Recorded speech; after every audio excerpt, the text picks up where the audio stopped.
Hello friend, SP education में आपका हार्दिक स्वागत है।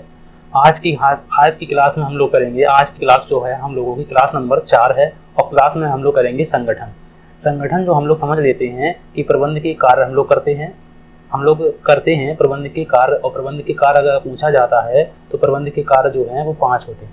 पहला कार्य हम लोगों ने किया हुआ है नियोजन, ठीक है।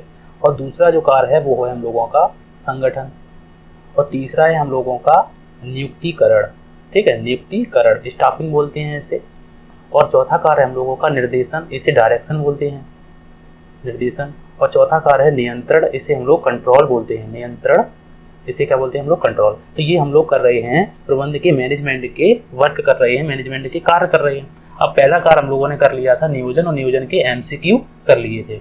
अब संगठन के एमसीक्यू हम लोगों को करने हैं, और संगठन के एमसीक्यू करने पहले थोड़ा सा हम लोग बेसिक जान लेते हैं कि जिस प्रकार हम लोगों का शरीर ये है, ये जो फोटो में दिख रहा है हम लोगों का बीच में, ये शरीर है और इस शरीर के कुछ भाग हैं, और कुछ भाग हैं या फिर उन्हें पार्ट बोलते हैं। तो जैसे आँख का काम होता है देखना, मुंह का काम होता है खाना, हाथ का काम होता है चलाना, काम करना या कार्य करना, पैर का काम होता है चलना, दांतों का काम होता है कि भोजन को फाड़ना या फिर अदर वर्क करना, जीभ को अंदर रखना मुंह के, ये दांतों का काम होता है। मुंह का काम होता है कि हम लोगों का बोलना। इसी प्रकार कानों का काम होता है सुनना, ठीक। उसी प्रकार ये जो है, ये हम लोगों का एक शरीर जो है एक संगठन है, ठीक है। और इस संगठन में जो हेड है ये इन सभी को वर्क करता है। तो संगठन का एक ऐसा ही प्रारूप होता है कि अगर कोई कार्य करना है, हम लोगों को कोई कार्य करना है, ठीक है, और कोई कार्य करना है उसको अलग अलग व्यक्तियों को बांट देते हैं हम लोग, ठीक है, उसको अलग अलग व्यक्तियों को बांट देते हैं। तो यही अलग अलग जो व्यक्ति हैं, यही जो अलग अलग व्यक्ति हैं, यही संगठन कहलाते हैं। एक लाइन में आप लोग समझ गए होंगे। अपने शरीर को हमेशा एक संगठन मानिए, और जो अपने पार्ट हैं उनको एक विभाग मानिए। विभाग का मतलब होता है कि एक स्कूल में बहुत से विभाग होते हैं, ठीक है, कि एक होता है हम लोगों का कार्यालय विभाग, एक होता है खेल विभाग, और एक होता है हम लोगों का प्रशासनिक कार्य विभाग। तो इसी प्रकार से हम लोगों के संगठन में भी, व्यापार में भी अलग अलग संगठन होते हैं। व्यापार के संगठन अगर पूछा जाता है तो जैसे कि मान लो क्रय विभाग, क्रय विभाग का क्या काम है, क्रय करना, मतलब वस्तुओं को हम लोग माल बनाएंगे तो कैसे बनाएंगे, कच्चा माल क्रय करेंगे। उसके बाद होता है विक्रय विभाग। अब विक्रय विभाग का क्या काम होता है कि जो माल बनाएंगे उसको बेचना, विक्रय विभाग का काम है, ठीक है। और उसके बाद होता है कि वितरण वितरण विभाग या फिर विपणन इसे बोलते हैं, विपणन विभाग। तो इसका काम क्या होता है कि जो माल बना दिया है हमने उसको ग्राहकों तक पहुंचाना, ये वितरण का काम होता है। और उसके बाद होता है हम लोगों का वित्त विभाग, और वित्त विभाग का क्या काम होता है कि जो हम लोगों ने पैसा अर्न किया है उसको कैसे रखा जाए, खाते कैसे बनाए जाएं, तो ये काम होता है वित्त विभाग का काम, ठीक है। तो आप लोग अच्छी तरीके से संगठन को समझ गए होंगे। अगर आप लोग कहें तो मैं अलग से एक वीडियो संगठन का अलग से, बिल्कुल अलग अलग से लेके चलूँ, ठीक है। अब एक आता है कि संगठन के प्रारूप। अक्सर करके आप लोगों से पूछा जाएगा कि संगठन के प्रारूप पूछा जाएगा, संगठन के प्रारूप। अब संगठन के प्रारूप तो होते हैं भैया 4। अब वो 4 कौन कौन से होते हैं? एक होता है हम लोगों का रेखा संगठन, ठीक है, एक होता है हम लोगों का रेखा संगठन, ठीक है। अब इसके प्रारूप में हम लोग एक जगह लिखे हुए हैं, मेरे प्रारूप मैंने पहले लिख रखा है क्योंकि समय को बचाने के लिए आप लोगों के, तो हम लोग इसमें प्रारूप को देख लेते हैं। एक सेकेंड, ये देखो, ये संगठन के प्रारूप लिख रखे हैं। तो संगठन के प्रारूप, पहला विभाग है हम लोगों का रेखा विभाग, दूसरा है हम लोगों का कर्मचारी एवं रेखा संगठन, और तीसरा है हम लोगों का क्रियात्मक संगठन, और चौथा है हम लोगों का विभागीय संगठन। अगर आप लोग इसकी पीडीएफ चाहते हैं तो टेलीग्राम चैनल को ज्वाइन कीजिए, ठीक है। और टेलीग्राम चैनल आप लोगों को डिस्क्रिप्शन बॉक्स में लिंक में मिल जाएगा, तो मैं आप लोगों को ये पीडीएफ दे दूंगा, ठीक है। पीडीएफ आपको मिल जाएगी, उसमें कुछ एमसीक्यू होंगे और उनको देख लीजिए आप लोग। पीडीएफ जो मैं यहाँ पे वीडियो में वर्क कराऊंगा वो आप लोगों को टेलीग्राम चैनल पे आप लोगों को मिल जाएगी, टेलीग्राम चैनल पे। उसके बाद होता है कि कर्मचारी एवं रेखा संगठन, उसके बाद होता है क्रियात्मक संगठन, और उसके बाद होता है विभागीय संगठन। अब सबसे मोस्ट होता है हम लोगों का क्रियात्मक संगठन, और क्रियात्मक संगठन की जो देन है उसे बोला जाता है क्रियात्मक संगठन। ये लिखा हुआ है कि क्रियात्मक संगठन, एक सेकेंड, क्रियात्मक संगठन की देन किसे कहा जाता है? एफडब्ल्यू टेलर को। अब एफडब्ल्यू टेलर को क्रियात्मक संगठन की देन कहा जाता है, ठीक है। लेकिन एफडब्ल्यू टेलर ने क्रियात्मक संगठन को 8 स्तरों में बांट रखा है। दो स्तर पहले से, एक होता है कि सहायक कारखाना अध्यक्ष, और दूसरा है कारखाना स्तर। अब इसमें सहायक कारखाना अध्यक्ष को 4 भागों में बांट दिया, और इसको हम लोगों ने 4 भागों में बांट दिया, ठीक है। तो ये जो होता है कि ये चारों के चार मिलके किसको ऑर्डर देते हैं, श्रमिक को ऑर्डर देते हैं, मतलब कि कोई वर्क कराते हैं तो वो श्रमिक से कराते हैं। तो कारखाना इस तरह में चार विभाग में सबसे पहला होता है टोली नायक, फिर होता है गति नायक, उसके बाद होता है रिपेयर बॉस या फिर जीर्णोद्धार नायक, और उसके बाद होता है अनुशासक। जो अनुशासक होता है वो दोनों में कॉमन होता है, ठीक है। तो ये इसके हम लोग बाद में करेंगे इनको। अगर आप लोगों को कमेंट कीजिए कि मैं बिल्कुल डिटेल में कराऊँ वीडियो, तो मैं बिल्कुल डिटेल में करा दूंगा, क्योंकि अभी आप लोगों के एग्जाम पे देखते हुए मैं MCQ पेपर सिर्फ करवा रहा हूँ। तो अब हम लोग करेंगे, अब थोड़े से इसके एक चीज़ और जान लेते हैं, एक सेकेंड, कि अक्सर करके ये क्वेश्चन पूछा जाता है कि एक सेकेंड, इसको MCQ को थोड़ी देर से करेंगे, एक सेकेंड। अब देखो, अक्सर करके क्वेश्चन पूछा जाता है कि संगठन का वर्गीकरण, संगठन का वर्गीकरण, और संगठन का वर्गीकरण हम लोग करते हैं कितने विभागों में, 2 भागों में। कौन कौन सा, एक होता है हम लोगों का औपचारिक संगठन, औपचारिक संगठन, और एक होता है हम लोगों का अनौपचारिक संगठन, अनौपचारिक संगठन, अनौपचारिक संगठन। अब एक होता है औपचारिक संगठन और एक होता है अनौपचारिक संगठन। अक्सर करके क्वेश्चन यहीं से पूछा जाता है कि औपचारिक संगठन कैसे चलता है, बिल्कुल ऊपर से नीचे की ओर चलता है और इसका कोई क्रम निश्चित नहीं होता। तो ये अक्सर करके ये भी क्वेश्चन पूछा जाता है कि ये व्यक्तिगत, अव्यक्तिगत होता है। कैसा होता है कि अव्यक्तिगत होता है, अव्यक्तिगत होता है। ये विस्तृत होता है, इसका क्षेत्र विस्तृत होता है और इसका क्षेत्र संकुचित होता है, संकुचित होता है, और ये व्यक्तिगत होता है, ठीक है। इसका सामाजिक के लिए हम लोग इसको यूज करते हैं और इसका हम लोग बिजनेस के लिए यूज करते हैं। समाज के कारण इसका उद्भव हुआ। तो ये जो है, इसका जो है उद्गम अपने आप होता है। किसका उद्गम अपने आप होता है, अनौपचारिक संगठन का जो उद्गम है या जन्म है अपने आप हो जाता है, क्योंकि औपचारिक संगठन जहाँ है थोड़े दिनों बाद वहाँ पर क्या हो जाएगा, अनौपचारिक संगठन आ जाता है। ये अक्सर करके क्वेश्चन आता है।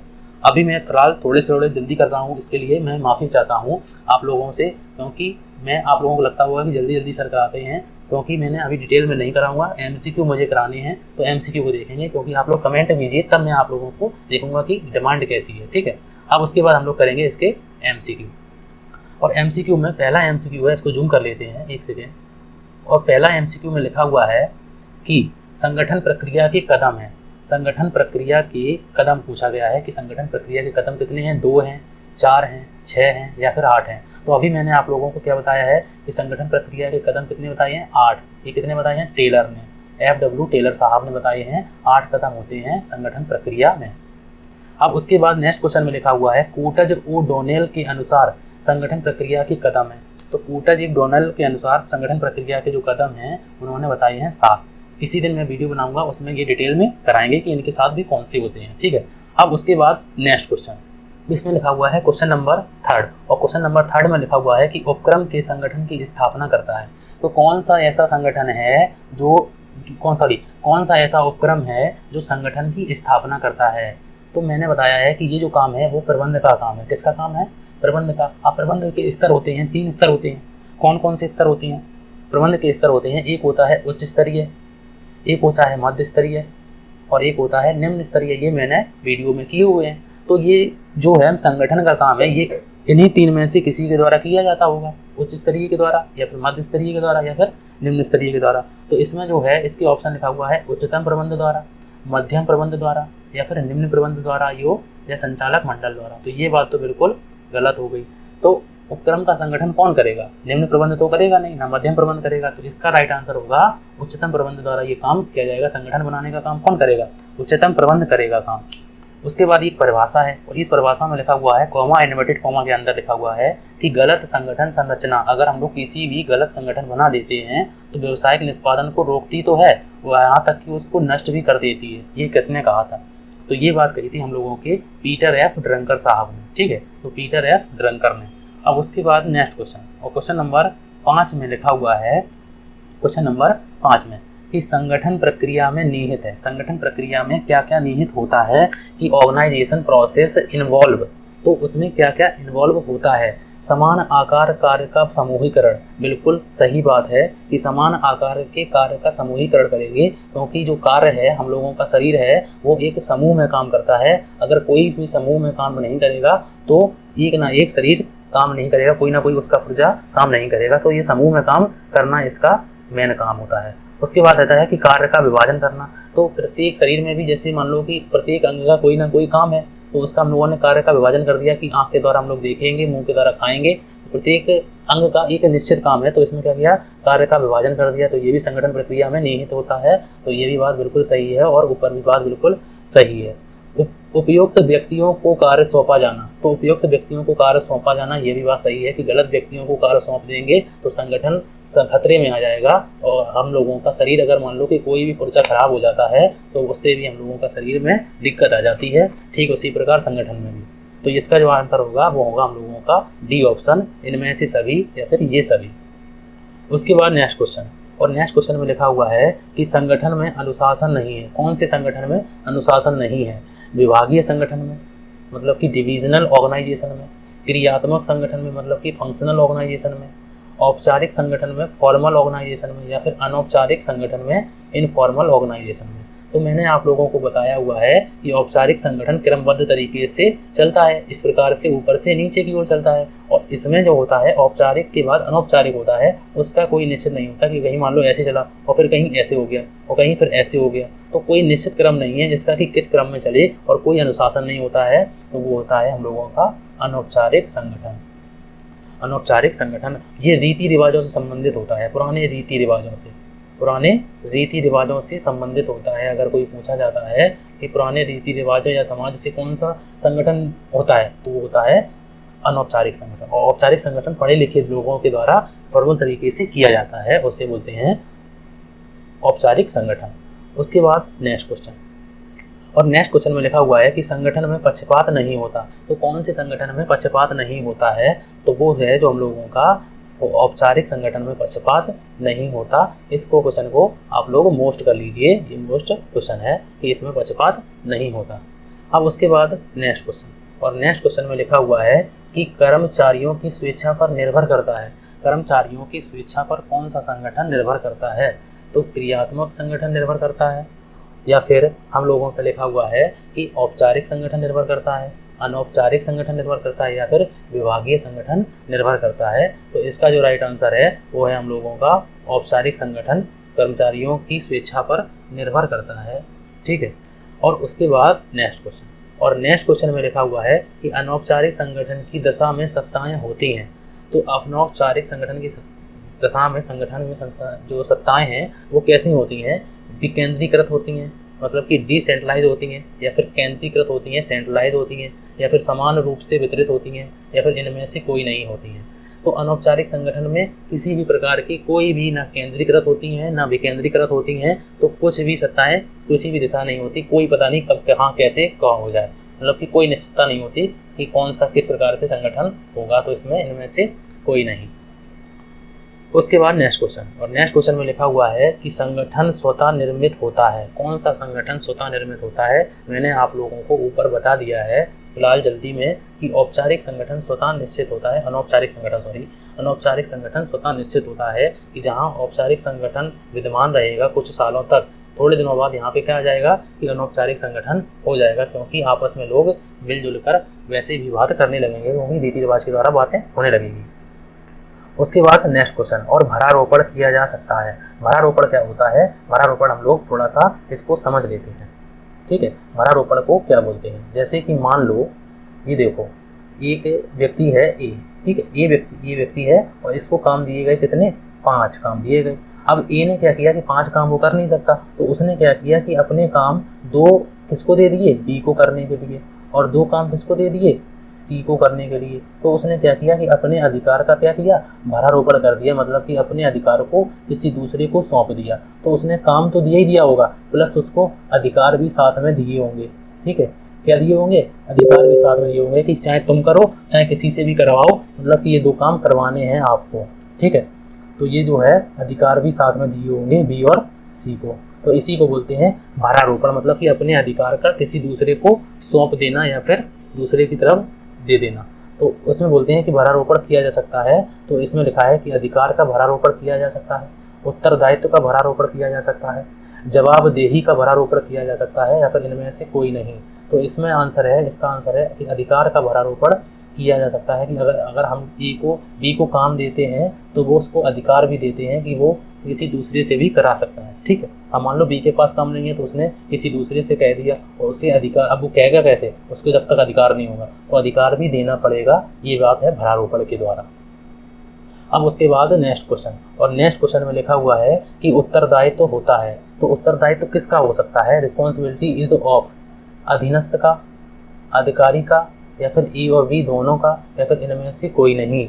तो अधिकार मतलब कि उत्तरदायित्व जो होता है वो होता है, ये पूछा है कि उत्तरदायित्व होता है, तो उत्तरदायित्व जो होता है वो हमेशा अधिकारी का होता है उत्तरदायित्व। ठीक है, अब उसके बाद नेक्स्ट क्वेश्चन, और नेक्स्ट क्वेश्चन में लिखा हुआ है कि अधिकार का भरारोपण नहीं किया जा सकता। कौन से अधिकार का भरारोपण नहीं किया जा सकता? अभी मैंने आप लोगों को कहा है कि भरारोपण किया जा सकता है किसका? अधिकार का। अब हम लोग कह रहे हैं कि अधिकार का भरारोपण नहीं किया जा सकता, तो कौन से अधिकार का भरारोपण नहीं किया जा सकता? तो हम लोग है कि बी ऑप्शन है कि गोपनीय कार्य का भरारोपण नहीं किया जा सकता। और उसके बाद नेक्स्ट क्वेश्चन में लिखा हुआ है कि प्रबंध का स्वतः विस्तार होता है, तो कौन से प्रबंध का स्वतः विस्तार होता है? तो उसमें लिखा हुआ है कि प्रबंध का विस्तार होता है भरारोपण के द्वारा, प्रबंध का विस्तार होता है। और आज का जो है हम लोगों का लास्ट क्वेश्चन लिखा हुआ है कि अधिकार के भरारोपण का आशय है। तो अधिकार के भरारोपण का आशय है अधीनस्थों का भरारोपण। तो अधिकार के भरारोपण का आशय है उत्तरदायित्व का, जवाबदेही का भरारोपण, या फिर कार्य का, या फिर कार्य एवं संबंधित अधिकार का। तो इसमें लिखा हुआ है कि डी ऑप्शन इसका बिल्कुल सही आंसर है। तो आशा करता हूँ आप लोगों को ये आज की एमसीक्यू समझ में आए होंगे। अगर आप लोगों को लगता है कि एमसीक्यू डिटेल में अगर आप लोगों को करने हैं, क्योंकि डिटेल में करने के लिए पहले आप लोगों को कॉन्सेप्ट पूरा समझना होगा। कॉन्सेप्ट की फॉर्मल और इनफॉर्मल ये भी बहुत से प्रकार के होते हैं, क्योंकि हमने अभी आपको फिलहाल एमसीक्यू के हिसाब से जल्दी जल्दी कराए हुए हैं। तो आप लोग इस चैनल से जुड़ जाइए, मेरे चैनल से एसपी एजुकेशन है, चैनल का नाम है एसपी एजुकेशन। आप लोग इससे जुड़ जाइए जिससे कि आप लोगों को वीडियो जल्द से जल्द मिलती रहे। Thank you for watching.